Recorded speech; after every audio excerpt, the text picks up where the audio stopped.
आजपर्यंत आपण जे अन्न म्हणून स्वीकारलं ते सगळं जिभेचे चोचले पूर्ण करायला स्वीकारलं. पण आज काळ असा आलेला आहे की आता आरोग्यासाठी शेवाळं हा अन्नपदार्थ म्हणून स्वीकारण्याची गरज आहे. 25 ग्रॅम गाजरा एवढं विटॅमिन ए, 60 ग्रॅम पालका एवढं आयर्न, एका अंड्या एवढे इसेन्शियल अमायनो ॲसिड्स आणि एका केळ्या एवढं मॅग्नेशियम, हे सगळं एकत्रितपणे त्या एका लाडूतून मिळतं. मुलींच्या मासिक पाळीच्या ज्या समस्या आहेत त्याच्यावर स्पिरुलिना किती फायदेशीर आहे? म्हणजे जवळपास एक अर्धी जुडी पालक रोज खाल्ल्या एवढं आयर्न 1 ग्रॅम स्पिरुलिनातून मिळतं. स्पिरुलिना घेण्याचे विशेष फायदे काय काय आहेत? ॲनिमिया, डायबिटीस, तुमचा वेट लॉस, कोलेस्ट्रॉल. केस गळतीच्या समस्येवर किती चांगलं असू शकतं स्पिरुलिना? चेन्नईला आजकाल अनेक हॉस्पिटल्समध्ये कॅन्सर पेशंट्सच्या डाएटमध्ये ऑफिशियली त्यांनी स्पिरुलिना इन्क्लूड केलेलं आहे. फायद्यांसोबत तोटेही येऊ शकतात अनेक औषधांचे, तर काय काय साईड इफेक्ट्स असू शकतात? रिलायन्स फाउंडेशनतर्फे मला विचारणा झाली होती, कुपोषित मुलांना आम्हाला स्पिरुलिना द्यायचं आहे. 3 महिन्यातच त्या मुलांमध्ये एवढी इम्प्रूव्हमेंट दिसायला लागली की रिलायन्सच्या हेड ऑफिसकडनं एन्क्वायरी आली की तुम्ही एक्झॅक्टली काय देताय मुलांना, म्हणजे स्टेरॉइड्स वगैरे काय देताय का? मला थोडीशी क्युरियोसिटी आहे, शेती तुम्ही कशी करता ते जाणून घेण्याची. व्हेज नॉनव्हेज या क्रायटेरियामध्ये तुम्ही कसं टाकू शकता? तसं घरगुती स्पिरुलिना बनवू शकतो का? आर्मीच्या ॲथलीट्सना आम्ही रेग्युलर देतोय. नीरज चोप्राचे कोच डायरेक्टली माझ्या संपर्कात आहेत जे त्यांना स्पिरुलिना लाडू देत आहेत. म्हणजे खेळाडूंसाठी बेस्ट सप्लिमेंट असू शकतं. प्लस आर्मीचा ज्याच्यावर शिक्का लागतो त्याला ऑथेंटिसिटीची वेगळी गरज नाही, कारण आर्मी त्यांच्या लोकांना बेस्ट काय फूड असेल ते प्रोव्हाइड करत असते.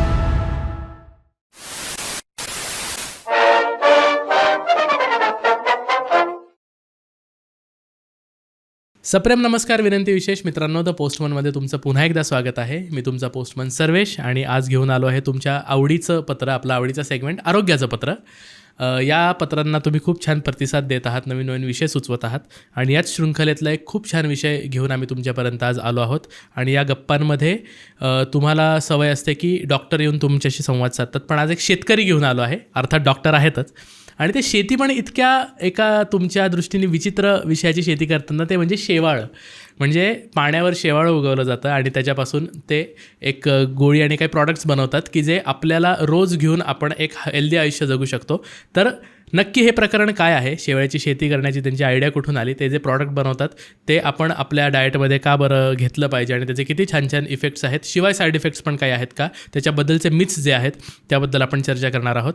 तर संजीवनी स्पिरुलिनाचे डॉक्टर विक्रांत कुलकर्णी सर आपल्यासोबत आहेत. सर, खूप खूप स्वागत आहे तुमचं. नमस्कार. इतका भन्नाट विषय आहे ना, आणि तुम्ही मरीन इकॉलॉजीमध्ये अभ्यास केला आहे हे मला तुम्ही मगाशी गप्पा मारताना सांगितलं.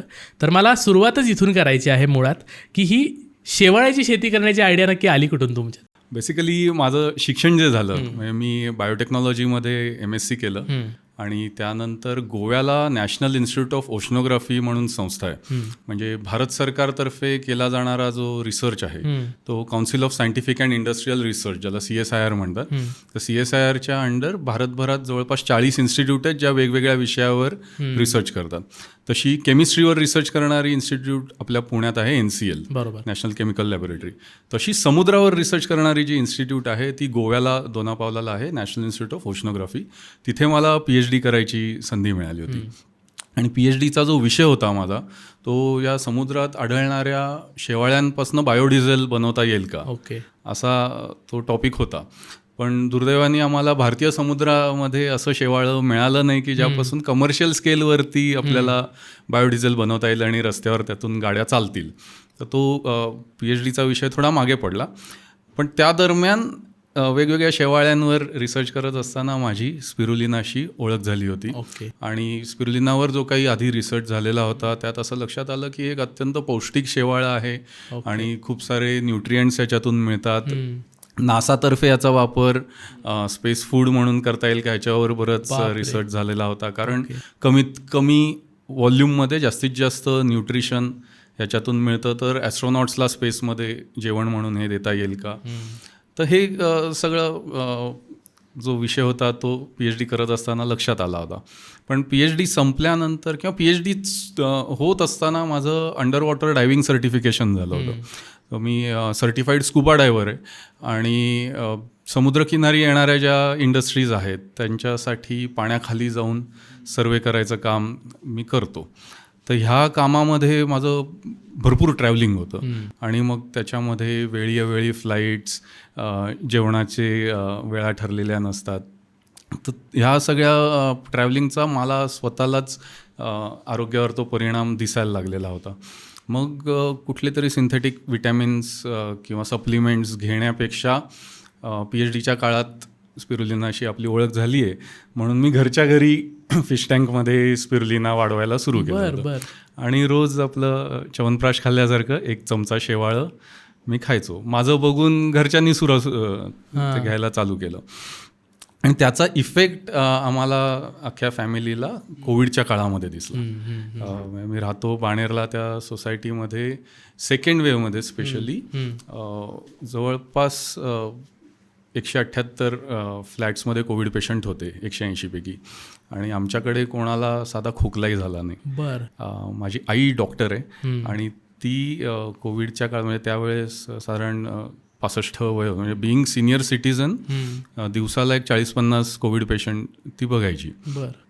तिला सुद्धा काही म्हणजे तिच्या हॉस्पिटलमध्ये अनेक डॉक्टरांना कोविड झाला पण आईला काही सिम्पटम्स दिसले नाहीत. तिथे हा एक पॉईंट ट्रिगर झाला की आपण गेली अनेक वर्ष स्पिरुलिना खातोय आणि त्याचा खरा इफेक्ट किंवा खरे फायदे जे दिसले आपल्याला ते ह्या कोविडच्या काळामध्ये दिसलेत. तर आपण ऐकलं होतं की स्पिरुलिनाचे एवढे फायदे आहेत आणि तुमची इम्युनिटी वाढते, स्ट्रेंथ वाढते आणि जर आपण ते खरोखर एक्सपिरियन्स करतोय कोविडच्या काळात तर जास्तीत जास्त लोकांपर्यंत हे प्रोडक्ट पोचायला पाहिजे, जास्तीत जास्त लोकांना त्याचा फायदा झाला पाहिजे आणि ह्या विचारातून मग पुढे ते स्पिरुलिनाची शेती कमर्शियल स्केलवरती मी कोविड नंतर सुरू केली. ओके. मोस्ट ऑफ लोकांना शेवाळ म्हणल्यानंतर त्याच्यापासून लांब राहा, पाय पडेल आणि सटकेल एवढंच माहिती आहे. ते शेवाळ कोणीतरी शेती करेल आणि त्याचं काहीतरी प्रॉडक्ट बनवेल आणि ते खाता पण येईल, हा विचारच दुराप असतोय खूप लोकांना. तर मला तेच विचारायचं की मग शेवाळ्याचे काही स्पेसिफिक काही प्रकार असतात का, काही स्पेसिफिक शेवाळ आहे का तिथेच खाल्लं जातं की कुठलंही खाल्लेलं चालतं? मुळात शेवाळं हा असा प्रकार आहे ना की आपल्या जीवनाचा तो एक अविभाज्य भाग आहे, पण आपल्या तर लक्षात येत नाही. ओके. सगळ्यात पहिले म्हणजे पृथ्वीवरचा जो ऑक्सिजन आहे, आपण म्हणतो 70% पाणी आहे, जेमतेम 30% जमीन आहे आणि त्या 30% जमिनीवरती जी काही म्हणजे वृक्ष जे आहेत तो आकार जर बघितला तर तो अख्ख्या पृथ्वीवरती ऑक्सिजन निर्माण करण्यासाठी फार कमी आहे. मग पृथ्वीवरचा ऑक्सिजन येतो कुठून? तर हे पाण्यामध्ये, समुद्रात जी शेवाळी आहेत ते जे प्रकाश संश्लेषण करतात त्यातून जो ऑक्सिजन तयार होतो तो मुख्यतः पृथ्वीचं अख्खं ऑक्सिजनचं आवरण तयार करतो. त्यामुळे मुळात पृथ्वीवरची जी जीवसृष्टी आहे तीच शेवाळ्यांमुळे आहे. अख्खी जी मरीन फूड चेन आहे त्याची सुरुवातच शेवाळ्यांपासून होते. त्यामुळे ही जी $multi-billion जी फिशिंग इंडस्ट्री आहे ती मुळात या शेवाळ्यांवरच आधारलेली आहे. आपल्या रोजच्या जेवणामध्ये अनेक घटक आहेत असे जे शेवाळ्यांपासूनच बनलेले असतात, पण खाण्यायोग्य जी शेवाळी आहेत, जसं आपण म्हणालो की शेवाळं म्हटलं की एक हिरव्या रंगाचं डबकं येतं डोळ्यासमोर, मग शेवाळं एक तर गटारात येतं किंवा पाय घसरून पडतो आपण असं. पण जसं मशरूम्स आपण जर बघितले की बहुतांश मशरूम हे आरोग्याला चांगले नाहीत किंवा विषारी असतात, पण खाण्यायोग्य जे मशरूम्स आहेत त्याची शेती केली जाते. आजकाल प्रत्येक भाजीवाल्याकडे तुम्हाला ते मशरूम्स मिळतात. तसंच शेवाळ्यांमध्ये सुद्धा आहे. जवळपास 3,500 पेक्षा जास्त शेवाळ्यांच्या प्रजाती आहेत. त्यातल्या काही मोजक्या प्रजाती आहेत ज्या खाण्यायोग्य आहेत, ज्याची शास्त्रीय पद्धतीने शेती केली जाते. बरं. म्हणजे असं रॅन्डमली कुठेही दिसणारं शेवाळं लोकांनी खायला सुरुवात केली तर तसं जमणार अजिबात खाऊ नये. येस. जे काही मोजकी प्रजाती आहेत, म्हणजे स्पिरुलिना त्यातलं एक आहे, क्लोरेला नावाची अजून एक प्रजाती आहे, किंवा जॅपनीज सुशी नावाची जी डिश आहे ती ज्याच्यात रोल करतात ते नोरी नावाचं एक शेवाळं आहे. ओके. असे काही मोजक्या 4-5 प्रजाती आहेत त्या खाण्यायोग्य आहेत. अदरवाईज कुठलेही टाकीत आलेलं किंवा बाटलीत साठलेलं शेवाळं हे आरोग्याला चांगलं नाही. ओके. मला थोडीशी क्युरियोसिटी आहे, शेती तुम्ही कशी करता ते जाणून घेण्याची. नक्की कसं लावलं जातं शेवाळ? ते पटपट येण्यासाठी काही स्पेशली त्याला पण काही खतं असतात का, किंवा काय काय काळजी घ्यायला लागते? बेसिकली हे शेवाळ जे आहे स्पिरुलिना हे खाडीच्या पाण्यामध्ये येणारं शेवाळ आहे. म्हणजे नदी जिथे समुद्राला मिळते अशा प्रदेशामध्ये ते नॅचरली येतं. ओके. पण नॅचरल कंडिशनमधलं शेवाळं आपण काढून खाऊ शकत नाही 2 कारणांसाठी.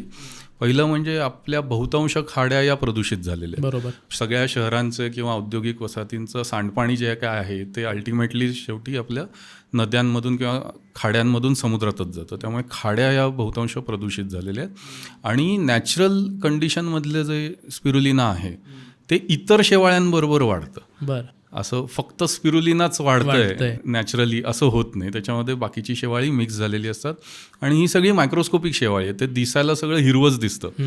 त्यामुळे जोपर्यंत मायक्रोस्कोप खाली बघत नाही तोपर्यंत कळत नाही की याच्यात फक्त स्पिरुलिना आहे का इतर कुठली शेवाळी वाढते. त्यामुळे स्पिरुलिनाची आपल्याला शास्त्रीय पद्धतीने शेती केली जाते. मग ही शेती करतो कशी आम्ही, तर उथळ हौद बांधले जातात आणि त्याच्यामध्ये नदीचं किंवा विहिरीचं पाणी घेऊन त्याला कृत्रिमरित्या समुद्राचं पाणी बनवलं जातं. बरं. डायरेक्टली जर नदीचं पाणी किंवा खाडीचं किंवा समुद्राचं पाणी घेतलं तर त्यात स्पिरुलिनाबरोबर इतर शेवाळीसुद्धा येतात आणि अशी अजून कुठली टेक्नॉलॉजी अवेलेबल नाही आहे की स्पिरुलिना वेगळं करता येईल आणि इतर शेवाळी वेगळी करता येईल. त्यामुळे एक तो बायोलॉजिकल कंट्रोल मेंटेन करण्यासाठी नदीचं पाणी घेतलं जातं, त्याला आर्टिफिशियल सी वॉटर बनवलं जातं. मग एकदा ते पाणी खारट केलं, त्याचा pH वाढवला जातो 10पर्यंत, म्हणजे हायली अल्कलाईन केलं जातं ते. तर खारट पाण्यात आणि अल्कलाईन पाण्यामध्ये नदीतली जी शेवाळी आहे जी नॅचरली नदीत येतात ती त्या पाण्यामध्ये जगत नाहीत. बरं. आणि मग एक 24 तासासाठी ते पाणी सेटल केलं जातं. एकदा नदीतली सगळी त्यातली इतर शेवाळी डेड झाली की मग जसं आपण दह्याला विरजण लावतो बरोबर तीच प्रोसेस आहे किंवा लॉजिकही तेच आहे. तर तसं ते थोडंसं जिवंत शेवाळं ते कल्चर त्या समुद्राच्या कृत्रिम समुद्राच्या पाण्यामध्ये सोडलं जातं. मग पाण्यामधले मिनरल्स आणि सूर्यप्रकाश याच्या मदतीने ते शेवाळं वाढायला लागतं. वाढतं म्हणजे काय असतं की ती एक सिंगल सेल आहे. प्लांट पण म्हणता येणार नाही, बॅक्टेरिया पण म्हणणार. स्पिरुलिना बेसिकली त्याचं स्ट्रक्चरच एवढं इंटरेस्टिंग आहे की बॅक्टेरिया आणि वनस्पती ह्यांच्यामधला तो एक उत्क्रांतीचा दुवा आहे. ती एक फेज आहे की त्याचं सेल स्ट्रक्चर जे आहे ते बॅक्टेरियासारखं आहे, पण सेल कंटेंट जे आहेत ते वनस्पतीचे आहेत. त्याच्यामुळे जेव्हा त्याच्यावर सूर्यप्रकाश पडतो, सूर्यप्रकाश पडल्यानंतर त्या एका सेलच्या 2, 2च्या 4 असं ते सेल डिव्हिजन होत होत स्पिरुलिना वाढायला लागतं. आणि जेव्हा पूर्ण वाढ होते त्यांची किंवा त्या पाण्यामध्ये जेव्हा सेल डिव्हिजन होऊन आपण म्हणतो त्या कल्चर जेव्हा मॅच्युअर होतं तेव्हा लिटरली दुधावर जशी साय येते तशी त्या टाकीवर स्पिरुलिनाची हिरव्या रंगाची साय येते. किती जाडसर असते ती? ती साधारण 1-2 सेंटीमीटर अशी जाड साय असते. बेसिकली काय म्हणजे तो जो एक सिंगल सेल जी आहे ती एक सेल दुसऱ्या सेलला चिकटते, ते सेल एकमेकाला चिकटून त्याचं असं स्पायरल शेपचे थ्रेड तयार होतात. त्या स्पायरल आकारामुळे त्याला स्पिरुलिना किंवा स्पायरुलिना हे नाव देण्यात आलंय. म्हणजे जो एक थेंब त्या कल्चरचा आपण मायक्रोस्कोप खाली बघितलं तर असं लिटरली बॉलपेनच्या आतली जी स्प्रिंग असते ना त्या स्प्रिंगचे ते हिरव्या रंगाचे थ्रेड दिसतात. तर ते थ्रेड्स जेव्हा एकमेकात अडकतात तेव्हा ती अशी साय तयार झाल्यासारखं होतं. आणि मग ते सगळे बायोमास जे आहे ते सूर्यप्रकाशाच्या शोधात पाण्याच्या वर येतं आणि मग ती जी वर आलेली साय असते ती आम्ही गाळून घेतो. गाळून ती पूर्णपणे शेडमध्ये वाळवली जाते आणि वाळल्यानंतर त्याची पावडर तयार होते. ओके. ॲक्च्युली सगळ्यात जास्त न्यूट्रिशन हे त्या ताज्या पेस्टमध्ये असतं किंवा ती जी साय जी वर येते त्याच्यात सगळ्यात जास्त न्यूट्रिशन असतं. पण दुर्दैवाने त्याचं शेल्फ लाईफ हे 2 ते 3 दिवसाचं आहे. त्यानंतर मग ते कुजायला लागतं. त्यामुळे ते कम्प्लिटली वाळवावं लागतं. डिहायड्रेट केल्यानंतर एकदा ते व्हॅक्यूम पॅक करून ठेवलं की साधारण 2 वर्षापर्यंत ती पावडर राहते. ओके. तर एवढी सिम्पल प्रोसेस आहे. म्हणजे या प्रोसेसमध्ये कुठेही काय म्हणजे केमिकल मॅन्युफॅक्चरिंग नाही. ह्या प्रोसेसमध्ये आम्हाला कुठेही पेस्टिसाईड वापरावे लागत नाहीत कारण बायोलॉजिकल कंट्रोल झालेला असतो. ज्या ठिकाणी मी ही शेती करतोय तिथले कीटक म्हणा किंवा तिथले इतर मायक्रो ऑर्गॅनिझम्स हे त्या खारट पाण्यातल्या वनस्पतीवर जगूच शकत नाही. त्याच्यामुळे त्याच्यात वेगळे पेस्टिसाईड वगैरे पण टाकायला लागत नाही. तर कम्प्लिटली नॅचरल आणि व्हेजिटेरियन असं हे सप्लिमेंट आहे. जसं येतं तिथनं बाहेर तसं ते पावडर होऊन नंतर तुम्ही कुठल्या फॉर्ममध्ये विकता? पावडर जी तयार होते त्याची बेसिकली समुद्रातलं शेवाळं त्यात ते वाळवलेलं आणि व्हिटॅमिन बी कंटेंट खूप जास्त असतो त्याच्यामध्ये. त्यामुळे त्याला एक असा टिपिकल ड्रायफिश आणि बी कॉम्प्लेक्सच्या गोळ्यांचा वास एकत्र केल्यावर कसा वास येईल ना तसा वास येतो. आणि त्या वासामुळे जनरली लोकांना ते पावडर फॉर्ममध्ये घ्यायला आवडत नाही. म्हणजे मी सुरुवात जेव्हा केली होती या शेतीची, किंवा आम्ही घरच्या घरी घ्यायचो ते पावडर फॉर्ममध्येच घ्यायचो, किंवा पावडरपेक्षाही घरीच बनवायचो, त्यामुळे ते ताज्या पेस्टच्या फॉर्ममध्येच घ्यायचो. पण जेव्हा लोकांना पावडर द्यायला सुरुवात केली तेव्हा त्यांचा फीडबॅक असा होता की तुम्ही एक बसून अर्धा तास त्याचे फायदे सांगितले म्हणून आम्ही कसं तरी ते 2-3 दिवस घेतलं, पण त्या वासामुळे काही ते अजून आम्ही घेऊ शकत नाही. म्हणून मग नंतर मी त्याच्या गोळ्या ट्राय करून बघितल्या, टॅबलेट्स. पण टॅबलेट्सलाही तोच इश्यू आहे की ती पावडरच प्रेस केल्यामुळे आणि ते पावडर एक्सपोज असल्यामुळे गोळ्यांनासुद्धा तो टिपिकल वास येतोच. मग नंतर त्या गोळ्या, ती पावडर जी आहे ती कॅप्सूलमध्ये भरायला सुरू केलं मी. मग कॅप्सूल फॉर्ममध्ये सध्या मी लोकांना ते देतो. आणि त्यातही माझे कॅप्सूल कवर्स जे आहेत ते कम्प्लिटली व्हेजिटेरियन कॅप्सूल कवर्स आहेत. जनरली आपण जे रंगीबेरंगी कॅप्सूल्स ज्या बघतो ना, त्या ॲनिमल जिलेटिनपासून बनवलेल्या असतात. पण माझ्या ज्या कॅप्सूल कवर आहेत त्या सेल्युलोजपासून, ज्याला HPMC व्हेजिटेरियन कॅप्सूल कवर्स म्हणतात, त्याच्यापासून बनतं. म्हणजे जेव्हा आम्ही प्रमोट करतो की हे व्हेजिटेरियन सोर्स आहे, तर तो ज्या कॅप्सूलमध्ये भरून दिलं जातं ती कॅप्सूलसुद्धा व्हेजिटेरियन असणं महत्त्वाचं आहे. तर HPMC व्हेजिटेरियन कॅप्सूलच्या फॉर्ममध्ये ते दिलं जातं. तर हे एक प्रोडक्ट माझं सुरू होतं. आणि त्या दरम्यान असं झालं की रिलायन्स फाउंडेशनतर्फे मला विचारणा झाली होती की कुपोषित मुलांना आम्हाला स्पिरुलिना द्यायचं आहे. बरं. आफ्रिकन देशांमध्ये बऱ्याच मोठ्या प्रमाणावरती हा प्रोग्राम राबवला जातो. तिथे एक 17 देशांचं मोठं युनियन आहे जे तिथल्या त्या देशांमधल्या कुपोषित बाळांना स्पिरुलिना देतात. आणि रिलायन्स फाउंडेशनमधल्या कोणीतरी ते बघितलं आणि त्यांना असं वाटलं की हा सेम प्रोग्राम आपण रिलायन्सची CSR ॲक्टिव्हिटी म्हणून इथे करूया.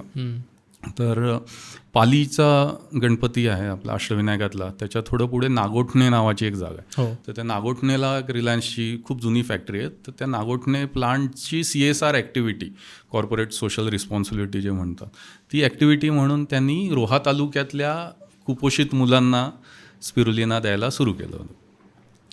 तर ते शोधत होते की ऑथेंटिक स्पिरुलिना कुठे मिळेल, कारण ती जी पावडर शेवटी जी दिसते हिरव्या रंगाची, त्याच्यामध्ये भेसळ होण्याचं प्रमाण बऱ्यापैकी आहे मार्केटमध्ये.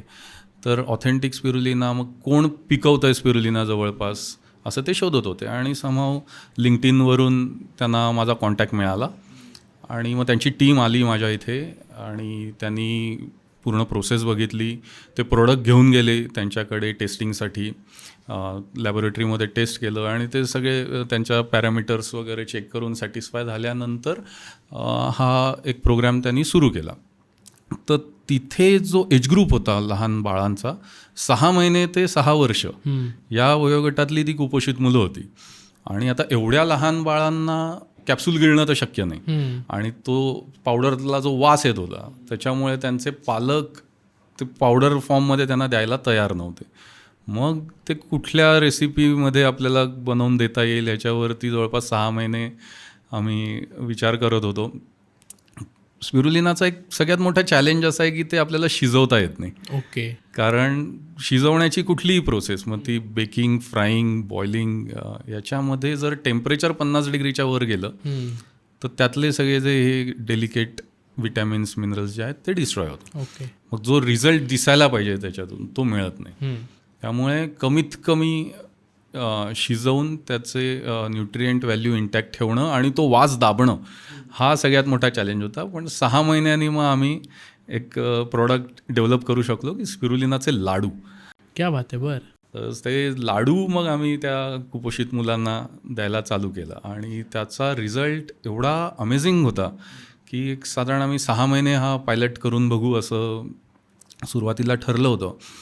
पण 3 महिन्यातच त्या मुलांमध्ये एवढी इम्प्रूव्हमेंट दिसायला लागली की रिलायन्सच्या हेड ऑफिसकडनं एन्क्वायरी आली आम्हाला की तुम्ही एक्झॅक्टली काय देताय मुलांना, म्हणजे स्टेरॉइड्स वगैरे काही देताय का, की अचानक त्यांचं वजन कसं वाढायला लागलं, त्यांच्या दंडाचा घेर वाढायला लागला. कारण कुपोषित मुलं आपण जर बघितले टिपिकल म्हणजे दंड बारीक झालेले असतात, पोट पुढे दिसतात, ते व्हिज्युअली लगेच कळतं. तर ती इम्प्रूव्हमेंट एवढी कशी दिसतीये. मग परत त्यांनी एक थर्ड पार्टी ऑडिट करवलं. ती लोकं आली, त्यांनी चेक केलं, ते परत माझ्याकडनं हे प्रोडक्ट्स घेऊन गेले, त्यांच्या एंडला त्यांनी लॅबमध्ये चेक केलं आणि जेव्हा ते सॅटिस्फाय झाले की हे पूर्णपणे नॅचरल आहे, व्हेजिटेरियन आहे, याच्यात कुठलीही भेसळ नाही, तर रिलायन्सला तो प्रोजेक्ट एवढा आवडला की रिलायन्स ग्रुप लेवलला ऑल ओव्हर इंडिया लेवलला त्यांचा जो ॲन्युअल रिपोर्ट बनतो त्याच्यामध्ये त्यांनी या प्रोडक्टबद्दल मेन्शन केलं की एक खरोखर समाजाला चांगला परिणाम करणारा प्रोजेक्ट रिलायन्सतर्फे करण्यात आला आणि ज्याच्यामध्ये हे स्पिरुलिनाचे लाडू कुपोषित मुलांना देण्यात आले होते. तर सध्या या 2 फॉर्ममध्ये हे प्रोडक्ट मी देतो. फारसं म्हणजे प्रोडक्टमध्ये फारसे प्रयोग मी करून बघत नाही, कारण माझे स्वतःचं म्हणणं असं आहे की स्पिरुलिना तुमच्या पोटात जाणं महत्त्वाचं आहे. ते कुठल्या फॉर्ममध्ये जातं आहे त्याच्यावर ते फार मॅटर करत नाही. तर कॅप्सूल्स आणि हे लाडू हे सगळ्यात कन्व्हिनियंट फॉर्म्स आहेत, तर त्या फॉर्ममध्ये तुम्ही ते घेऊ शकता. स्पिरुलिना व्हेजिटेरियन लोक खाऊ शकतात कारण ते व्हेज आहे असं तुम्ही 2-3 वेळा म्हणालात, पण ती अलगी कॅटेगरी आहे, फॅमिली त्याची अलगी आहे, तर आपण त्याला धड ॲनिमलही म्हणू शकत नाही, प्लांटही म्हणू शकत नाही. तर मग याला व्हेज नॉनव्हेज या क्रायटेरियामध्ये तुम्ही कसं टाकू शकता? बेसिकली अलगी जेव्हा आपण शेवाळ किंवा शैवाल हा एक प्लांट बेसच ग्रुप आहे. म्हणजे बॉटॅनिकली जर आपण बघितलं तर शैवाल हे कॅटेगरी ही वनस्पतीमध्येच येते. कारण वनस्पती म्हणजे काय की ज्याच्यामध्ये क्लोरोफिल आहे आणि जे प्रकाश संश्लेषण करतात आणि कार्बन डायऑक्साईड ॲब्झॉर्ब करून ऑक्सिजन रिलीज करतात त्या वनस्पती. तर शैवालसुद्धा तेच करतं. पण ह्या शैवालांमध्ये सुद्धा अनेक प्रकार आहेत. म्हणजे त्यातले जे प्रकाश संश्लेषण करणारे जे घटक किंवा पिगमेंट्स ज्याला आपण म्हणतो, त्या पिगमेंटच्या रंगावरून शैवालांचे वेगवेगळे ग्रुप ठरतात. ज्याच्यामध्ये हिरव्या रंगाचं पिगमेंट असतं त्याला ग्रीन अल्गी म्हणतात, ब्राऊन अल्गी आहेत, रेड अल्गी आहेत ज्या खोल समुद्रामध्ये सापडतात. तर ह्या ग्रुपमध्ये एक ब्ल्यू ग्रीन अल्गी असा ग्रुप आहे. बरं. ज्याला नीलहरित शैवाल असं म्हटलं जातं. आणि जो बॅक्टेरिया आणि वनस्पती ह्याच्यामधल्या उत्क्रांतीमधला तो एक फेज आहे की जो जवळपास 350 कोटी वर्षांपासून त्याच स्वरूपात आहे, पुढे त्याची उत्क्रांती झाली नाही. तर त्याचं सेल स्ट्रक्चर हे बॅक्टेरियाचं आहे, पण आतलं कंटेंट म्हणजे क्लोरोफिल, बाकी पिगमेंट्स जे आहेत, इतर मिनरल्स, विटॅमिन्स जे आहेत ते वनस्पतीसारखे आहेत. आणि त्याच्यात इंटरेस्टिंग पार्ट असा आहे की वनस्पतीची जी सेल असते, म्हणजे प्लांट सेल आपण ज्याला म्हणतो, त्याला एक सेल वॉल असते वेगवेगळ्या प्रोटीन्सनी बनलेली, पेक्टिन, लिग्निन, सेल्युलोज. तर ही सेल वॉल आपली जी पचनसंस्था आहे ती सरसकट सगळ्या सेल वॉल पचवू शकत नाही. त्यामुळे आपण सरसकट कुठल्याही झाडाचा पाला खाऊ शकत नाही. ज्या सेल वॉल आपण कच्च्या पचवू शकतो ते आपण कच्च्या फॉर्ममध्ये खातो, म्हणजे काही शिजवून पचवू शकतो ते त्या भाज्या आपण शिजवून खातो. पण स्पिरुलिनाची गंमत अशी आहे की त्याचं सेल स्ट्रक्चर असं आहे की त्याला सेल वॉलच नाही, पण त्याच्या आतमध्ये कंटेंट सगळं प्लांटचं आहे. त्यामुळे स्पिरुलिना खाल्ल्यानंतर त्याच्या आतलं जे कंटेंट आहे ते आपल्या पचनसंस्थेला पचवायला किंवा शोषून घ्यायला फारशी ताकदच लावायला लागत नाही. ते जसंच्या तसं आपल्या बॉडीमध्ये ॲब्झॉर्ब केलं जातं. म्हणजे ज्याला आपण प्रोबायोटिक म्हणतो, प्रोबायोटिक ड्रिंक्सचे जे फायदे सांगितले जातात की ते इझिली ॲब्झॉर्ब होऊ शकतं. तर तेच फायदे आपल्याला स्पिरुलिनातून मिळतात. त्यामुळे याला व्हेज, त्यामुळे हे कम्प्लिटली व्हेजिटेरियन आहे. आणि प्रकाश संश्लेषण करतं, त्यामुळे प्रकारची वनस्पती आहे असंही म्हणू शकतो. कमीत कमी किती वयाची व्यक्ती स्पिरुलिना कंझ्युम करू शकते? तो रिलायन्सचा जो प्रोजेक्ट सांगितला मी, तिथे आम्ही 6 महिन्याच्या बाळांना देतोय. म्हणजे आईचं दूध सोडल्यानंतर एकदा बाळांनी सॉलिड फूड खायला सुरू केलं की त्या वयापासनं आपण सेफली स्पिरुलिना देऊ शकतो. फक्त वयानुसार आणि तुमच्या रोजच्या शरीराच्या हालचालीनुसार त्याचा डोस हा वेगवेगळा ठरवला जातो. Food safety authority of India, FSSAI ज्याला म्हणतो आपण, त्यांनी 2016 साली एक कायदा केलेला आहे की हे जे सप्लिमेंट्स आहेत वेगवेगळे, तर ह्या सप्लिमेंट्सची क्वालिटी काय असली पाहिजे आणि त्याचा डेली सेफ डोस किती असला पाहिजे हे स्पेसिफाय करणारा 2016चा एक कायदा आहे. त्या कायद्यानुसार स्पिरुलिनाचा डेली 3 ग्रॅम डोस त्यांनी रेकमेंड केलेला आहे. अगदी WHO नी सुद्धा हा 3 ग्रॅमचाच डोस सांगण्यात आलेला आहे. 3 ग्रॅम बेसिकली आले कुठून? कारण जसं मी मगाशी म्हटलं की नासानी याच्यावर बरंच संशोधन केलं होतं. तर नासाच्या असं लक्षात आलं की एका वेळच्या जेवणातून जेवढं न्यूट्रिशन मिळतं तेवढं न्यूट्रिशन आपल्याला 1 ग्रॅम स्पिरुलिनातून मिळतं. बापरे. तर कन्सिडरिंग तुमचा ब्रेकफास्ट, लंच आणि डिनर असे 3 वेळचे 3 जेवणं जर पकडली तर त्याला इक्विव्हॅलंट असा दिवसाला 3 ग्रॅम स्पिरुलिना आपण सेफली घेऊ शकतो. Okay okay. पण जेव्हा मी सुरुवातीला 3 ग्रॅम द्यायला चालू केलं होतं लोकांना, तर असं लक्षात आलं की भारतीय पॉप्युलेशन आपलं जे आहे, आपण बरेच जण लहानपणापासूनच न्यूट्रिशन डेफिशियंट असतो. True. कारण एकतर खायची नाटकं असतात, ही भाजी आवडत नाही, ती भाजी आवडत नाही, त्यामुळे लहानपणापासून प्रॉपर न्यूट्रिशन मिळालेलंच नसतं. मग अचानक विटॅमिन आणि मिनरलचा एवढा हेवी डोस जर आला शरीरात, आणि 3 ग्रॅम विटॅमिन मिनरलसाठी खूप जास्त डोस आहे, तो जर अचानकपणे आला तर मग काही लोकांना ब्लोटिंग, कॉन्स्टिपेशन, गरगरणं किंवा मळमळणं असे साईड इफेक्ट्स दिसले. तर तो 3 ग्रॅमचा डोस मग मी 1 ग्रॅमवर घेऊन आलो की तुमची जर बैठी जीवनशैली असेल आणि फार व्यायाम करत नसाल तर तुम्ही दिवसाला 1 ग्रॅम सेफली घेऊ शकता. मग 1 ग्रॅममध्ये लोकांना फारसं त्याचा हे साईड इफेक्ट्स दिसले नाही आहेत. तुमचं इंटेन्स वर्कआउट असेल, दिवसाला 1 तास 1.5 तास रेग्युलर जिमिंग करत असाल तर तुम्ही 2 ग्रॅम घेऊ शकता. आणि अगदीच एन्ड्युरन्स स्पोर्ट्समध्ये असाल, रेग्युलर मॅरेथॉन धावताय, ट्रेकिंग करताय, सायकलिंग करताय तर 3 ग्रॅमपर्यंत तुम्ही घेऊ शकता. आत्ता तुमच्याकडे जी कॅप्सूल आहे ती 1 ग्रॅमची एक आहे? नाही, आत्ताची जी कॅप्सूल आहे ती अर्धा ग्रॅमची एक कॅप्सूल. ओके. अच्छा. आणि 1 ग्रॅमची कॅप्सूल बनवली ती थोडी मोठी होते. Okay okay. ती गिळायला त्रास होतो, त्याच्यामुळे अर्धा ग्रॅमची कॅप्सूल होते. मग दिवसाला 2 कॅप्सूल घ्यायच्या, मग त्या एकत्रही घेऊ शकता. ओके. किंवा एक सकाळी एक संध्याकाळी असं ब्रेक करूनही घेऊ शकता. दिवसभरामध्ये 1 ग्रॅम स्पिरुलिना शरीरात जाणं आवश्यक आहे. फक्त एकच पथ्य त्यात पाळायचं आहे की स्पिरुलिना घ्यायच्या आधी 1 तास किंवा नंतर 1 तास चहा किंवा कॉफी घेऊ नये. ओके. कारण चहा त्यातल्या टॅनिन आणि कॅफिन ह्याच्यामुळे स्पिरुलिनाचं जे ॲब्झॉर्प्शन शरीरात व्हायला पाहिजे ते होत नाही. ओके. मग जो इफेक्ट दिसायला पाहिजे स्पिरुलिनाला तो जर तुम्ही चहा कॉफी बरोबर स्पिरुलिना घेतलं तर दिसत नाही. ओके. त्यामुळे शक्यतो मी रेकमेंड करतो की तुम्ही स्पिरुलिना जेवायच्या आधी घ्या. ओके. त्यामुळे जेवताना शक्यतो आपण चहा कॉफी घेत नाही, त्यामुळे जेवायच्या आधी घ्या आणि मग म्हणजे गोळी घ्या आणि लगेच जेवण करा. काही जणांना जेवल्यानंतर जर ते घेतलं तर त्या शेवाळं खातोय या फिलिंगमुळे मळमळल्यासारखं होतं. बरोबर. त्यामुळे मी सांगतो की जेवायच्या आधी घ्या आणि वर जेवण करा, मग तो मळमळण्याचा त्रास होणार नाही.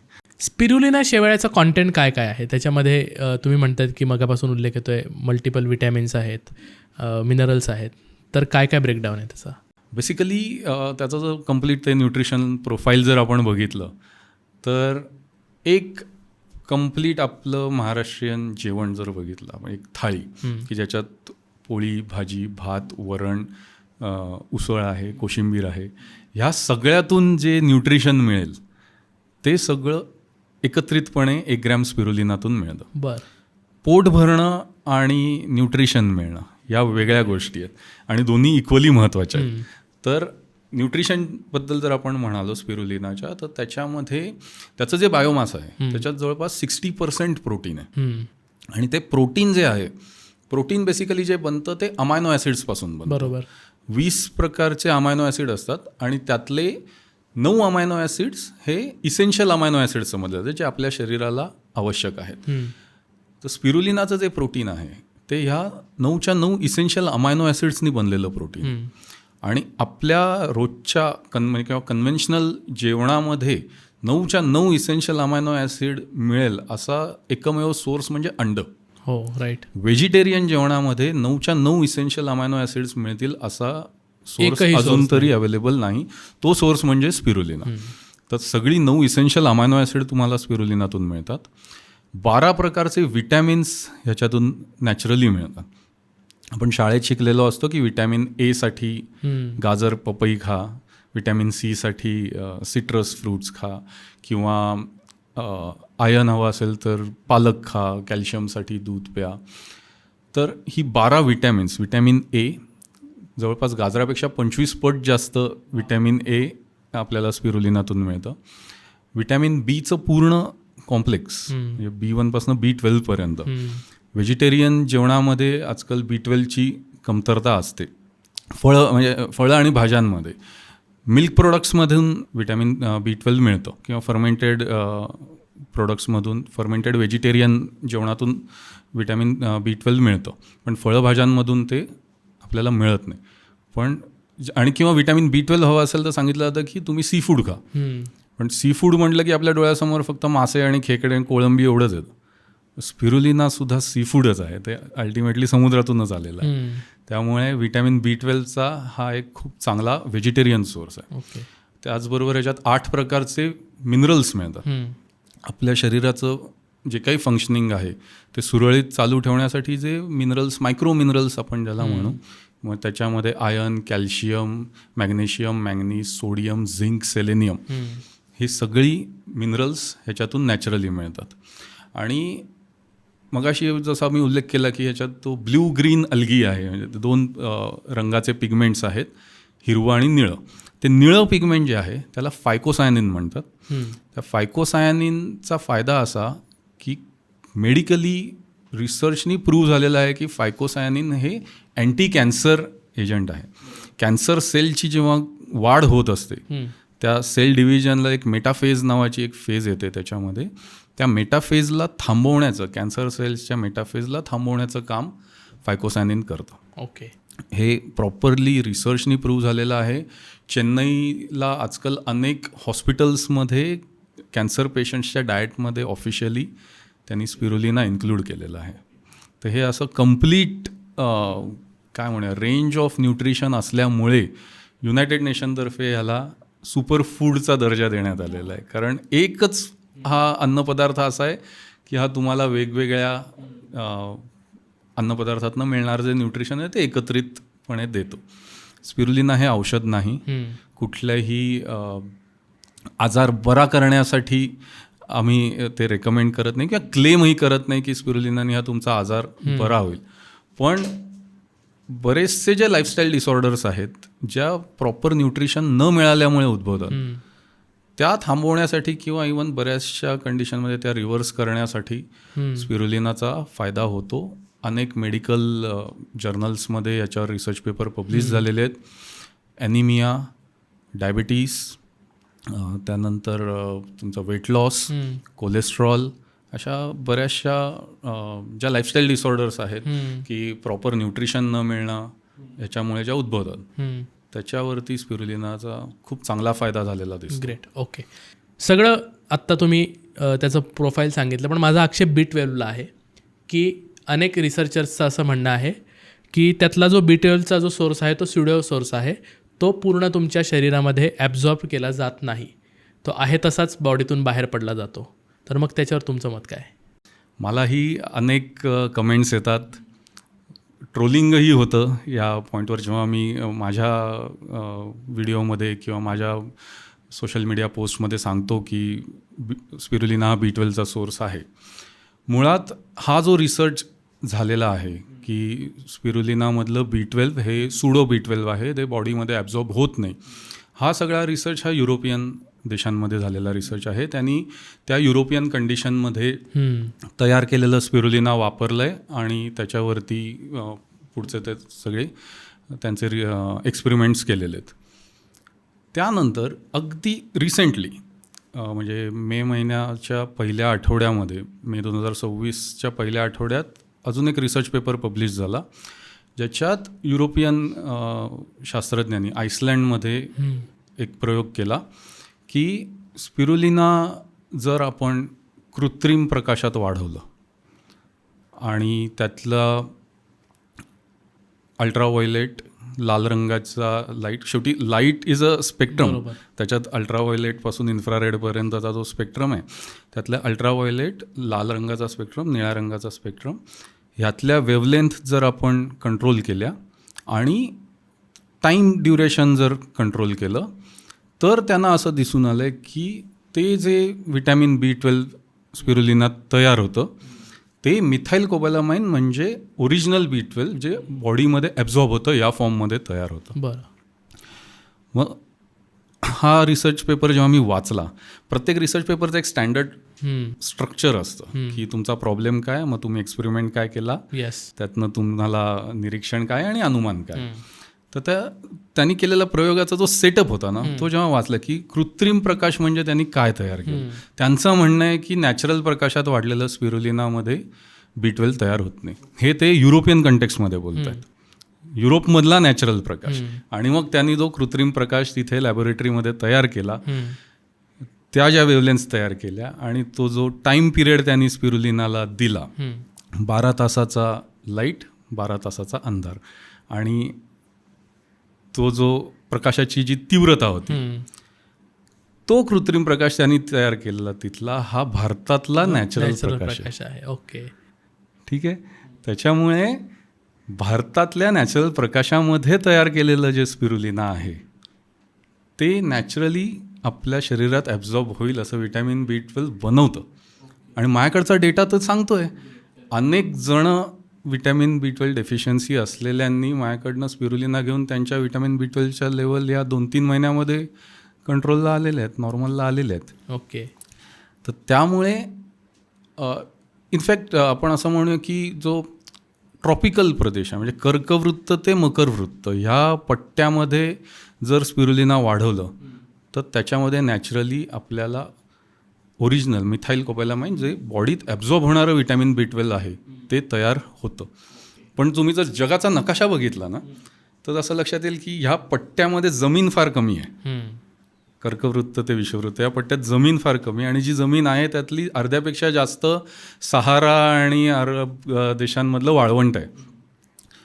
स्पिरुलिना वाढवता येईल असा पट्टा म्हणजे मग मेक्सिकोची पट्टी आली, मग भारत आणि थोडे इथे फिलिपिन्स, इंडोनेशिया या मोजक्याच पट्ट्यामध्ये वाढणारं जे स्पिरुलिना आहे त्याच्यामधलं तयार होणारं B12 हे ॲब्झॉर्ब होतं. माझ्याकडचा डेटासुद्धा तेच सांगतोय. ग्रेट. आणि एक खूप मोठं मार्केट भारतातल्या स्पिरुलिना ग्रोअर्ससाठी याच्यामुळे ओपन झालेलं आहे की आपल्याकडे तयार होणाऱ्या स्पिरुलिना नॅचरली ते विटॅमिन B12 मिळतंय. आणि कसं आहे की युरोपियन लोकांनी रिसर्च केला म्हटलं की आपण ते गपगुमान ऐकतो. येस. आम्ही सांगतोय तोपर्यंत लोक विश्वास ठेवत नाही, पण ते तिथून सर्टिफाय झालंय म्हटलं की आता लोक ऐकतील. चला, म्हणजे B12 ची डेफिशियन्सी असणाऱ्या अनेक लोकांना जे नाक मुरडून नॉनव्हेज सुरू करावं लागतं त्याच्यावर उत्तर एक स्पिरुलिना आणि त्यात संजीवनी स्पिरुलिना असू शकतं. नक्कीच. यात एक अजून असा प्रश्न आहे की जे आपल्या रोजच्या अन्नामधनं आपल्याला जे विटॅमिन्स मिनरल्स मिळतात तर त्याची पूर्तता होत नाही म्हणून आपण सप्लिमेंट्स घेतो. तर सप्लिमेंट्समधनं मिळणारे जे विटॅमिन मिनरल्स आहेत त्यातले खूप कमी पर्सेंट बॉडीमध्ये ॲब्सॉर्ब होतं, नाहीतर ते तसंच्या तसं पडून जातं. तर मग स्पिरुलिनामधले जे घटक आहेत ते सगळे कसं काय ॲब्सॉर्ब होतील? मुळात सप्लिमेंट्स किंवा सिंथेटिकली बनवलेले सप्लिमेंट्स असतील किंवा एक्स्ट्रॅक्टेड जे घटक असतात त्याच्यापासून बनवलेले सप्लिमेंट्स, त्याच्यात हा प्रॉब्लेम येतो की बऱ्याचदा शरीराला आवश्यक असणारे त्या मात्रेमध्ये ते शरीरात ॲब्झॉर्ब केलं जात नाही.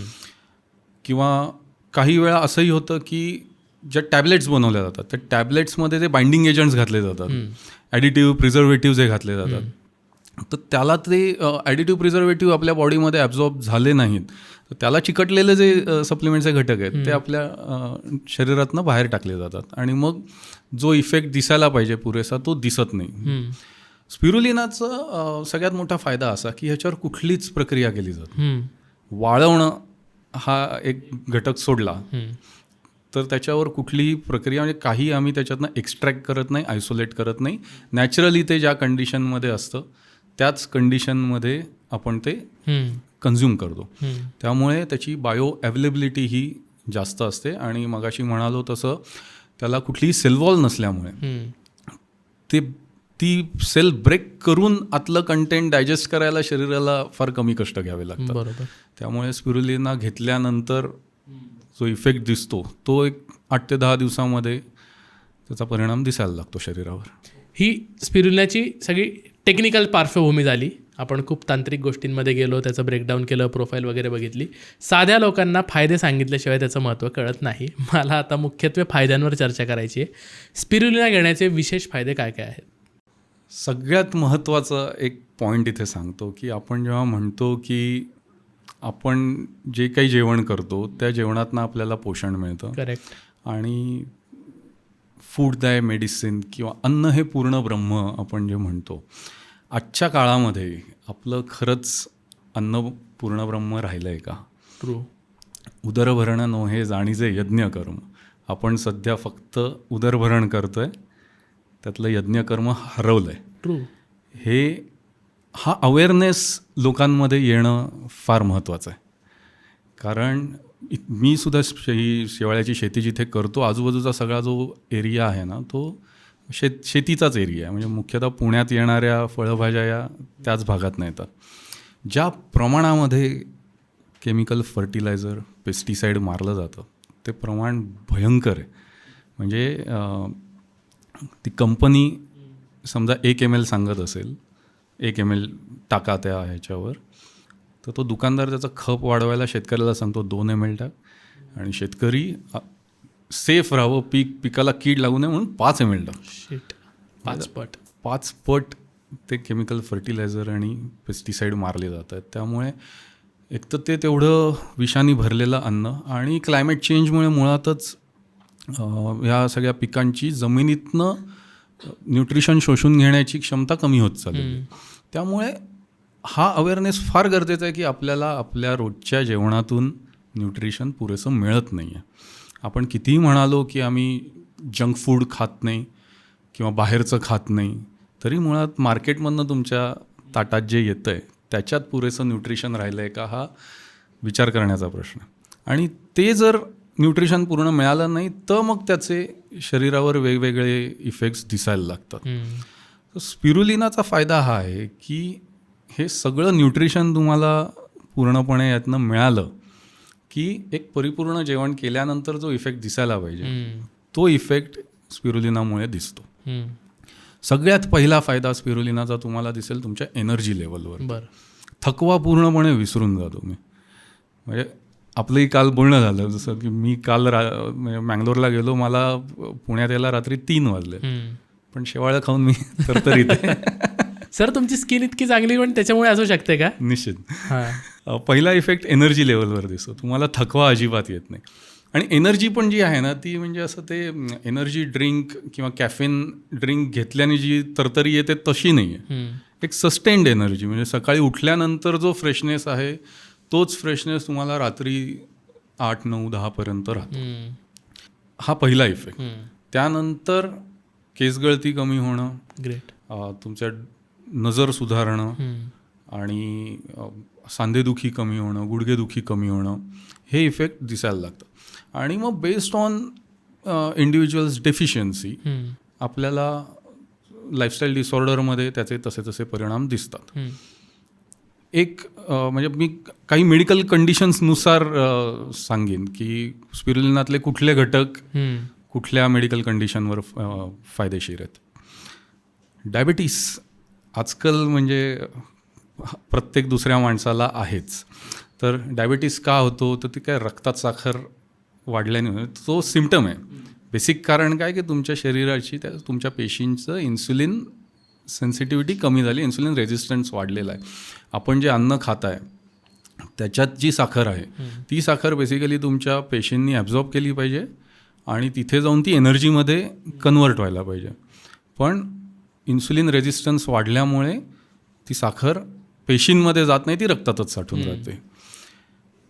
ही साखर ॲब्झॉर्ब करण्यासाठी पेशीच्या म्हणजे आपल्या शरीरातल्या पेशींना जे न्यूट्रिएंट आवश्यक आहेत, मग त्याच्यामध्ये व्हिटॅमिन B12 आहे, मॅग्नीज, मॅग्नेशियम हे मिनरल्स आहेत, आणि त्याचबरोबर अल्फा लॅपोइक ॲसिड आणि गॅमा लिनिलोनिक ॲसिड नावाचे अँटीऑक्सिडंट्स. हे जर तुमच्या आहारात योग्य प्रमाणात असतील तर तुमच्या शरीराचा जो इन्सुलिन सेन्सिटिव्हिटी जी आहे ती वाढू शकते. आणि हे सगळे घटक स्पिरुलिनामध्ये नॅचरली सापडतात. ओके. आणि त्याच्यामुळे एक रेग्युलर 3-4 महिने जर स्पिरुलिना घेतलं तर फास्टिंग शुगर आणि HbA1c कंट्रोल करण्यामध्ये त्याचा खूप चांगला फायदा होतो. हा फक्त माझा क्लेम नाही, जागतिक पातळीवरती ह्याच्यावर अनेक रिसर्च पब्लिश झालेले आहेत, मेडिकल जर्नल्समध्ये ते अवेलेबल आहेत. आणि त्याचबरोबर माझ्याकडे सुद्धा अनेक केसेस आहेत की गोळ्या घेत होते, इन्सुलिनची इंजेक्शन्स घेत होते, पण फास्टिंग शुगर 300च्या वरच राहत होती. स्पिरुलिना घेतल्यानंतर 2 ते 3 महिन्यामध्ये आता ती फास्टिंग शुगर साधारण 120-140च्या दरम्यान आलेली आहे. मुलींच्या मासिक पाळीच्या ज्या समस्या आहेत त्याच्यावर स्पिरुलिना किती फायदेशीर आहे? मासिक पाळीच्या समस्यांवरती सगळ्यात महत्त्वाचा जो घटक आहे तो म्हणजे हिमोग्लोबिनची कमतरता. हिमोग्लोबिनची कमतरता का येते? कारण आपल्या रोजच्या जेवणामध्ये आयर्नचा सोर्सच राहिलेला नाही. आपण पूर्वी गूळ खायचो, लोखंडी कढईमध्ये जेवण करायचो. आता आपण गुळाच्या ऐवजी साखर खातो. लोखंडी कढईऐवजी नॉनस्टिक पॅनमध्ये जेवण बनवलं जातं. पालक काही आपण रोज खात नाही. प्रत्येकाने आपलं रोजच्या जेवणाचं ॲनालिसिस करावं आणि बघावं की शरीराला आवश्यक असणारं आयर्न आपल्या शरीरात खरंच जातं आहे का. आणि ते न गेल्यामुळे भारतात आज परिस्थिती अशी आहे की जवळपास 10 पैकी 8 स्त्रियांमध्ये हिमोग्लोबिन कमी असतं. बरं. आणि ते हिमोग्लोबिन कमी झालं की मग ह्या पुढे बऱ्याचशा प्रॉब्लेम्स चालू होतात. त्यात मासिक पाळीच्या समस्या, मग PCOD, PCOS ह्या त्यातले काही प्रमुख समस्या आहेत. स्पिरुलिनामध्ये जर आपण बघितलं साधारण 60 ग्रॅम पालकातनं जेवढं आयर्न मिळेल बरं तेवढं आयर्न म्हणजे जवळपास एक अर्धी जुडी पालक रोज खाल्ल्या एवढं आयर्न 1 ग्रॅम स्पिरुलिनातून मिळतं. बरं. आणि त्यामुळे लगेच तुमचं हिमोग्लोबिन लेवल वाढायला मदत होते. माझ्याकडेच मी कित्येक केसेस बघतो, जवळपास 15-20 दिवसामध्ये हिमोग्लोबिन लेवल अगदी 7-8पर्यंत खाली आलेली असेल, 15-20 दिवसामध्ये ती 12-13पर्यंत जाते. आणि एकदा हिमोग्लोबिन लेवल प्रॉपर झाली की मग पुढे त्याचं मासिक पाळीच्या ज्या काही तक्रारी आहेत त्या कमी व्हायला मदत होते. ओके. त्यामुळे आयर्न हा त्यातला फार महत्त्वाचा घटक आहे. त्याचबरोबर क्लोरोफिल स्पिरुलिनातलं हा सुद्धा एक महत्त्वाचा घटक आहे. स्पिरुलिनामध्ये जे क्लोरोफिल आपण बघतो किंवा क्लोरोफिल आणि हिमोग्लोबिन यांचं जर मॉलिक्युलर स्ट्रक्चर बघितलं तर ते बहुतांश सारखंच आहे. फक्त क्लोरोफिलच्या सेंटरला तिकडे मॅग्नेशियमचा आयन येतो आणि हिमोग्लोबिनच्या सेंटरला Fe म्हणजे आयन किंवा लोहचा आयन येतो. तर जेव्हा स्पिरुलिनामधलं क्लोरोफिल आणि आयन हे कन्झ्युम केलं जातं तेव्हा शरीरात गेल्यानंतर ते ऑटोमॅटिकली हिमोग्लोबिनमध्ये कन्वर्ट होतं. अर्थात मी हे फार सोपं करून सांगतो, म्हणजे शरीरात ती प्रोसेस एवढ्या इझी होत नाही, ती बायोकेमिकल प्रोसेस फार क्लिष्ट आहे. पण क्लोरोफिल आणि आयन एकत्र गेल्यामुळे आपलं हिमोग्लोबिन लेवल वाढायला त्याच्यामुळे मदत होते. आणि क्लोरोफिलपासून वेगळा झालेला जो मॅग्नेशियमचा आयन आहे ना, तर मॅग्नेशियम हा एक खूप चांगला डिटॉक्स एजंट म्हणून काम करतो. ओके. त्यामुळे शरीरातली किंवा रक्तातली अशुद्धी बाहेर काढण्यासाठी त्या मॅग्नेशियमचा फायदा होतो. त्यामुळे तुमच्या रक्ताची क्वालिटीही इम्प्रूव्ह होते आणि हिमोग्लोबिन वाढल्यामुळे तुमची टोटल ब्लड सेल्समध्ये सुद्धा इम्प्रूव्हमेंट दिसते. आणि ते झालं की आपोआप मासिक पाळीच्या बऱ्याचशा तक्रारी दूर होतात. केस गळतीच्या समस्येवर किती चांगलं असू शकतं स्पिरुलिना? कारण त्याचा one of the major effect मी वाचताना माझ्या वाचनात आलं की केस गळती थांबू शकते. आणि मुळात केस गळती का होते याच्या रूट कॉजवर आपण गेलो तर आपल्या लक्षात येईल की योग्य न्यूट्रिशन न मिळाल्यामुळे केस गळती होते. आणि ते न्यूट्रियंट्स जे कमी पडतात शरीराला ते कुठले? तर झिंक, सेलेनियम, बायोटिन हे घटक जेव्हा शरीरात किंवा तुमच्या आहारातून कमी पडतात मग त्याचा इफेक्ट तुम्हाला केस गळतीवरती दिसायला लागतो. आणि हे सगळे न्यूट्रियंट्स तुम्हाला स्पिरुलिनामध्ये नॅचरली मिळतात. बरं. आणि ते घेतल्यामुळे इनफॅक्ट माझा जो काही स्पिरुलिना माझ्याकडनं घेणारे जे लोक आहेत त्याच्यात साधारण 30 ते 60 या वयोगटातल्या मुख्यतः महिला आहेत. म्हणजे 80% लोक जे आहेत ती 30 ते 60 या वयोगटातल्या महिला आहेत. आणि त्यांचा पहिला जो फीडबॅक येतो तो हाच येतो की केस गळती थांबली आणि केसांचं स्ट्रक्चर सुधारलं. कारण योग्य प्रमाणात तुमच्या स्काल्पला न्यूट्रिशन त्यातून मिळतं. तुम्ही किंवा केस गळतीवरचे बरेचसे जर इतर व्हिडिओ बघितलेत त्याच्यामध्ये काय काळजी घ्यावी किंवा काय आहार असावा हे जर बघितलं तर ते सगळे ट्रायकोलॉजिस्ट मुळात हेच सजेस्ट करतात की तुमच्या आहारामध्ये झिंक रिच असलेले पदार्थ घ्या, सेलेनियम रिच असलेले पदार्थ घ्या. स्पिरुलिनातनं ते नॅचरली मिळते त्यामुळे त्याचा इफेक्ट केस गळतीवरती लगेच दिसतो. हे झालं फायदे. फायद्यांसोबत त्याच्यासोबत तोटेही येऊ शकतात अनेक औषधांचे. कारण एक खड्डा भरण्यासाठी जी औषधं घेतली जातात त्याचा दुसरा काहीतरी त्रास सुरू होऊ शकतो. तर काय काय साईड इफेक्ट्स असू शकतात? कारण अनेक रिसर्चर्सचं म्हणणं आहे की डेली याचा डोस घेतल्यानंतर किडनीवर तुम्हाला ताण येऊ शकतो. तर यात कितपत तथ्य आहे? बरेच व्हिडिओज अवेलेबल आहेत ज्याच्यात असं सांगितलं गेलं की स्पिरुलिनामुळे तुमचं लिव्हर खराब होईल, तुमची किडनी खराब होईल.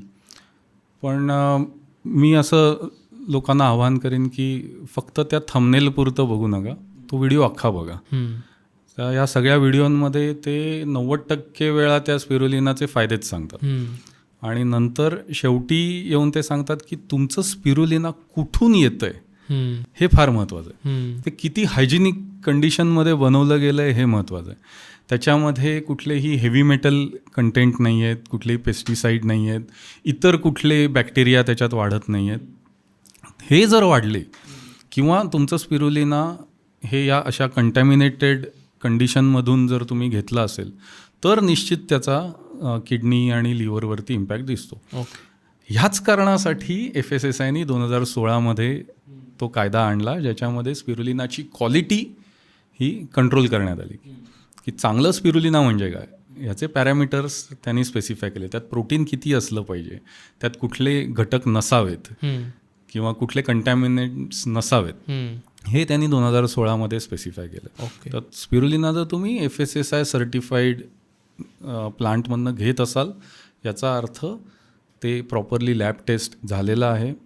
इवन मी लोकांना रेकमेंड करेन की तुम्ही जर घेणार असाल स्पिरुलिना तर जिथून घेताय तिथून त्याचा लॅब टेस्ट रिपोर्ट मागवून घ्या. क्वालिटी तुम्ही तुमच्या एंडला चेक करा की हे किडनी आणि लिव्हर डॅमेज करणारे घटक त्यात आहेत का नाही आहेत. जर नसतील तर स्पिरुलिनाचा कुठलाच साईड इफेक्ट नाही. काही मेडिकल कंडिशन्स आहेत जिथे आम्ही ते रेकमेंड करत नाही.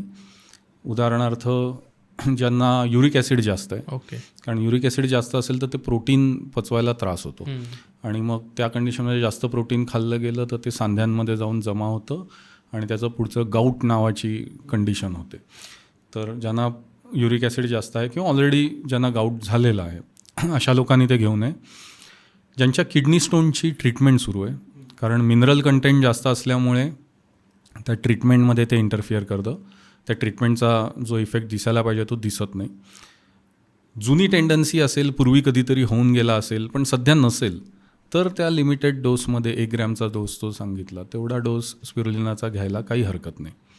पण ज्यांची किडनी स्टोन ट्रीटमेंट सुरू आहे त्यांनी त्या ट्रीटमेंटपुरता तो घेऊ नये. ज्यांना हायपरथायरॉइडिझमचा त्रास आहे त्यांनी तो अवॉइड करावा, स्पिरुलिना घेऊ नये.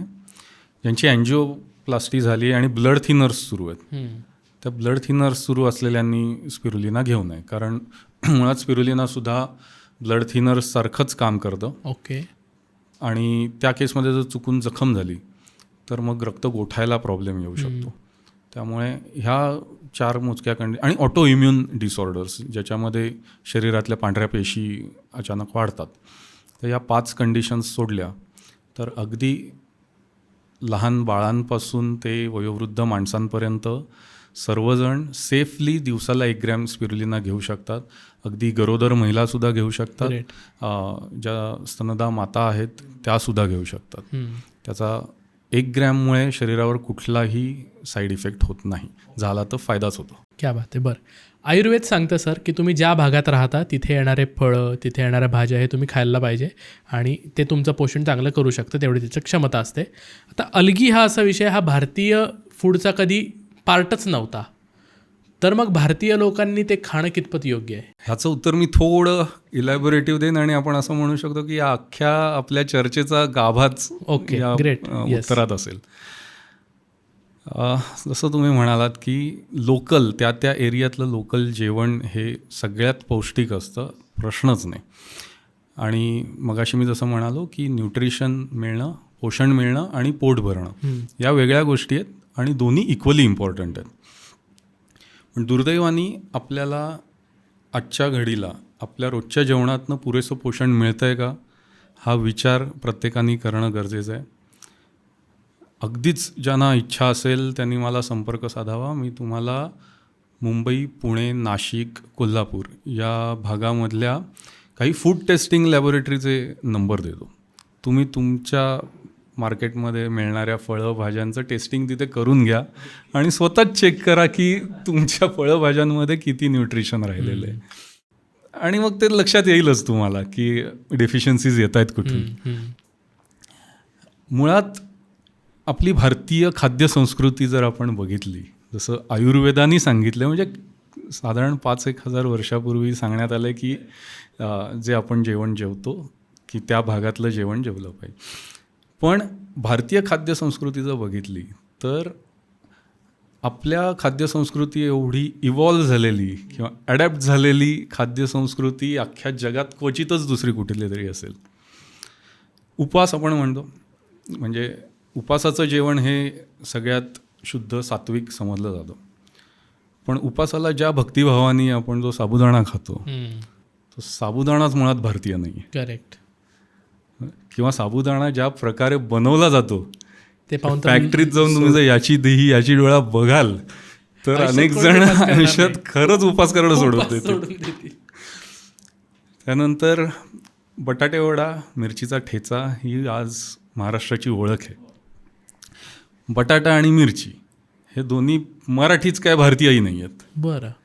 साबुदाणा, बटाटा, मिरची हे सगळ्या वनस्पती साधारण 350-400 वर्षापूर्वी पोर्तुगीजांनी भारतामध्ये आणलेले आहेत. करेक्ट. आज आपण ते भारतीय जेवणाचा भाग म्हणून पूर्णपणे ॲक्सेप्ट केलेलं आहे. बटाट्याची आपली पिवळी भाजी तर देवाच्या नैवेद्याला सुद्धा आपण करेक्ट देतो. म्हणजे ते आपलं जेवण म्हणूनही आपण ॲक्सेप्ट केलेलं आहे आणि नैवेद्याला सुद्धा आपण ते अर्पण करतो. मशरूम्सबद्दल जर आपण म्हटलं, एक साधारण 30 वर्षापूर्वी म्हणजे आत्ता शेवाळं कसं खायचं हा जो प्रश्न विचारला, तशीच काहीशी मानसिकता 30 वर्षापूर्वी मशरूमबद्दल होती. म्हणजे मला आठवतं आहे माझ्या आईनी पहिल्यांदा जेव्हा घरी मशरूम्स आणले होते नूडल्समध्ये घालण्यासाठी, तर तेव्हा आजीनी एवढी ओरडली तिला की हे काय कुत्र्याच्या छत्र्या घेऊन आली, हे असं काहीतरी घाण घरात शिजवायचं नाही. म्हणजे ती मानसिकता होती मशरूमबद्दल. आज आपल्याला प्रत्येक भाजीवाल्याकडे मशरूम मिळतं आणि कित्येक कोटीची इंडस्ट्री आहे मशरूमची. झुकिनी, बेल पेपर, ब्रोकोली किंवा तो जांभळा कोबी माझ्या लहानपणी मी मार्केटमध्ये कधीच बघितले नाही. आज प्रत्येक शेतकरी आठवडी बाजारामध्ये त्याचे 2-3 तरी स्टॉल असतात. किंवा पास्ता, नूडल्स हे पदार्थ आज आपल्या सगळ्या लग्न समारंभ आणि बार्शी आणि मुंजी याच्यामध्ये रेग्युलर मिळतात. इनफॅक्ट फळं पण काही, किवी झालं, ड्रॅगन फ्रूट झालं, हे झाले. तर हे सगळं आपण म्हणजे जगभरातले वेगवेगळे खाद्यपदार्थ आपण भारतीय संस्कृतीमध्ये ॲक्सेप्ट केलेले आहेत आणि खातो आहे.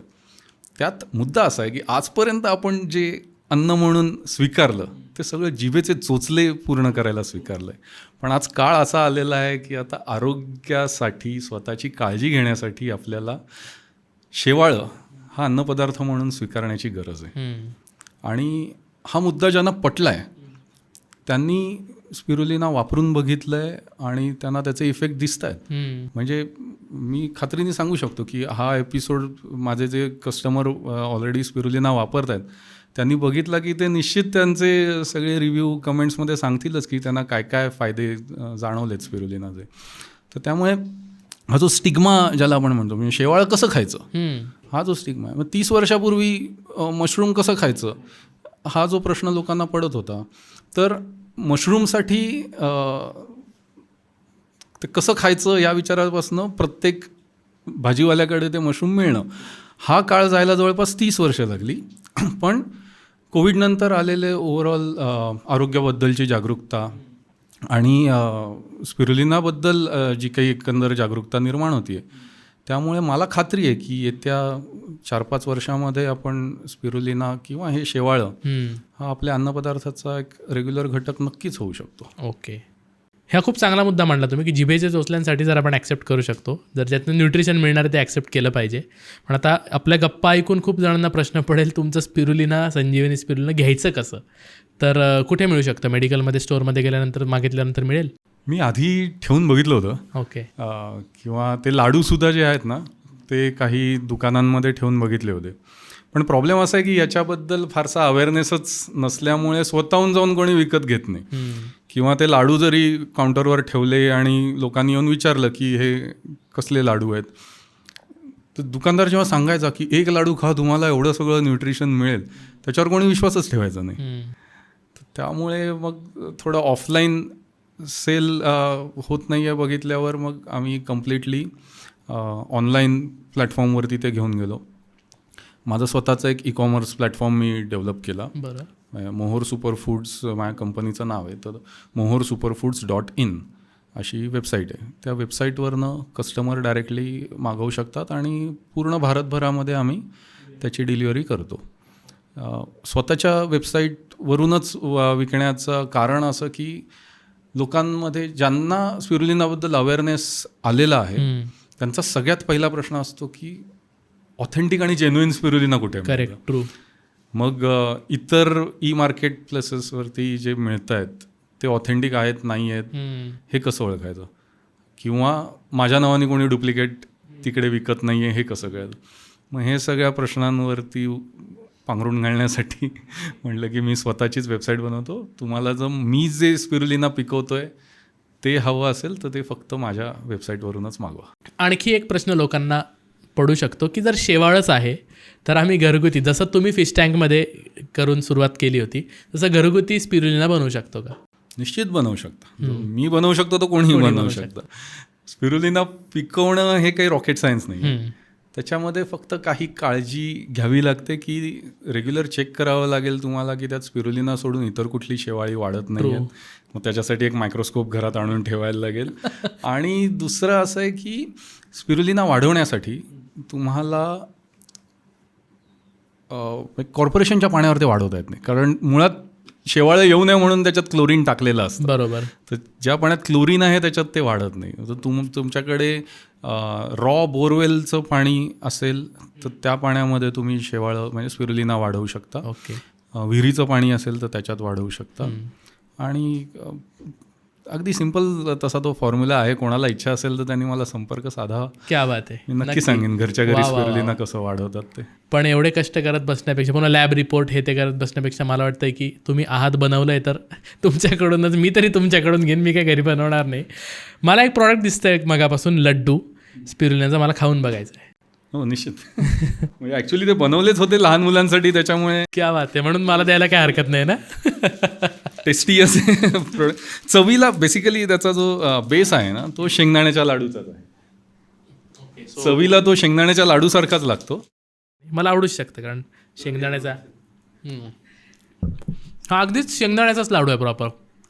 ह्यात शेवाळीची काहीच चव नाही आहे, काहीच नाही आहे. खूप छान आहे, कमाल. म्हणजे जर सांगितलं नाही ना की याच्यात शेवाळं घातलंय तर कळणार आहे, तर कोणाला कळणारही नाही सर. आणि खूप कमाल आहे सर लाडू. प्रॉपर शेंगदाण्याचा जो लाडू लागतो उपासाला मी जो खातो तोच आहे. एक लाडू रोज खाणं रिकमेंडेड आहे का? त्याचा जो बेस आहे तो शेंगदाण्याचाच, म्हणजे शेंगदाणा, गूळ, थोडी चवीसाठी वेलची पावडर आहे आणि 1 ग्रॅम स्पिरुलिना आहे. ओके.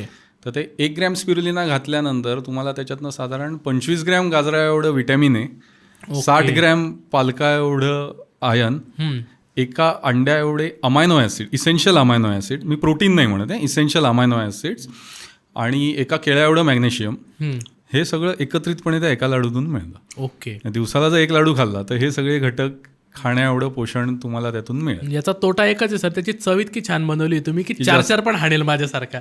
त्यामुळे मी गोळ्या आणि मग तो प्रॉब्लेम, मग त्याचं कॉन्स्टिपेशन आणि ब्लोटिंगचे इश्यू दिसतात. येस. पण हां, एक गोष्ट इथे सांगायला आवडेल. हे लाडू जे आहेत ना, पुण्यामध्ये एक डायटिशियन आहेत, न्यूट्रिशनिस्ट आहेत, ज्या इंडियन आर्मीच्या ॲथलीट्सना कन्सल्टेशन करतात. ओके. ओके. जेव्हा त्यांना या लाडूबद्दल कळलं त्यांनी मला इंट्रोड्यूस करून दिलं army sports institute. Army sports institute म्हणजे जिथे आर्मीचे ॲथलीट्स ऑलिम्पिकसाठी तयारी करतात. तर तिथे सुद्धा हे प्रोडक्ट त्या लोकांना एवढं आवडलं आहे की आर्मीचे ॲथलीट जे ऑलिम्पिकला तयारी करतायत ते सध्या सप्लिमेंट म्हणून स्पिरुलिना घेतात, हे लाडू घेतात. कारण स्पिरुलिना हे एकमेव सप्लिमेंट आहे जे वर्ल्ड अँटी डोपिंग एजन्सीनी सेफ सप्लिमेंट म्हणून डिक्लेअर केलेलं आहे की स्पिरुलिना घेतल्यानंतर तुम्ही कुठल्याही डोपिंग टेस्टमध्ये अडकत नाही. तर त्याच्यामुळे आर्मीच्या ॲथलीट्सना आम्ही रेग्युलर देतो आहे. त्यातलं एक मोठं नाव सांगण्यासारखं म्हणजे श्री काशीनाथ नाईक, जे 2010च्या कॉमनवेल्थ गेमचे जॅव्हलिन थ्रोचे मेडलिस्ट आहेत. आणि त्याच्यानंतर नीरज चोप्राचे कोच आहेत. क्या बात आहे, ग्रेट. नीरज चोप्राचे कोच डायरेक्टली माझ्या संपर्कात आहेत, जे त्यांना स्पिरुलिना लाडू देत आहेत. आणि त्याचबरोबर आपलं बालेवाडीचं जे छत्रपती शिवाजी महाराज क्रीडा संकुल आहे तिथे बॉक्सिंगची टीम, स्विमिंगची टीम आणि नुकतेच हे झालं की तलवारबाजी म्हणजे फेन्सिंगची टीम जी आहे ते सुद्धा आता त्या खेळाडूंना सप्लिमेंट म्हणून स्पिरुलिनाचे हे लाडू देतात. वा, म्हणजे खेळाडूंसाठी बेस्ट सप्लिमेंट असू शकतं. प्लस आर्मीचा ज्याच्यावर शिक्का लागतो त्याला ऑथेंटिसिटीची वेगळी गरज नाही, कारण आर्मी त्यांच्या लोकांना बेस्ट काय फूड असेल ते प्रोव्हाइड करत असते. क्या बात आहे, मला पण खूप आवडला सर लाडू. आणि एकूणात स्पिरुलिनाबद्दल ज्या गप्पा होत्या त्याच्यातनं खूप काही शिकायला मिळालं. आय होप ऑडियन्सला सुद्धा काही हे केल्यानंतर जर प्रश्न असतील तर ते कमेंटमध्ये टाकतील, तुम्ही ते ॲड्रेस कराल. आणि याचे जे बेनिफिट्स आहेत, मी जे सुरुवातीला म्हणालो की फक्त पाय घसरून पडण्यापुरतं शेवाळ्याचं जेवढं आम्हाला ओळख होती त्याच्यापेक्षा काहीतरी वेगळी ओळख तुमच्यामुळे आज मिळाली. एवढे फायदे जर त्याचे असतील तर नक्कीच लोक तुम्हाला संपर्क करतील अशी आशा करूया. तुमच्या सगळ्या लिंक्स आम्ही डिस्क्रिप्शनमध्ये टाकत आहोत. खूप खूप धन्यवाद, तुम्ही आलात. पुन्हा कधीतरी भेटायला नक्की आवडेल. निश्चित. आणि पोस्टमनसारख्या लोकप्रिय प्लॅटफॉर्मवर तुम्ही स्पिरुलिना हा विषय घेतलात ज्यामुळे लोकांपर्यंत याची जागरूकता निर्माण होईल, त्याबद्दल आपले धन्यवाद. Thank you so much. मित्रांनो, कसं वाटलं हे पत्र आम्हाला नक्की कळवा. तुम्हाला स्पिरुलिना, संजीवनी स्पिरुलिनाचे प्रॉडक्ट्स हवे असतील तर त्यांच्या लिंक्स आम्ही डिस्क्रिप्शनमध्ये देत आहोत. या संदर्भात काही प्रश्न असतील तर आम्हाला DM करा, कमेंटमध्ये टाका. शिवाय आम्ही नवीन कुठले विषय घेऊन यायला पाहिजे हे सुद्धा आम्हाला कळवा, कारण तुमच्या कमेंट्स आम्ही फार सिरियसली वाचत असतो आणि त्याचा विचार करत असतो. त्यामुळे तुम्ही जो प्रतिसाद देत आहात या सगळ्या पत्रांना त्यासाठी सुद्धा आम्ही तुमचे ऋणी आहोत. आलाच आहात तर सबस्क्राईब करायला विसरू नका आणि बघत राहा पोस्टमन. आपण भेटूया पुढच्या नवीन अशाच भन्नाट पत्रामध्ये. तोपर्यंत खूप खूप धन्यवाद. कळावे, तुमचा पोस्टमन सर्वेश.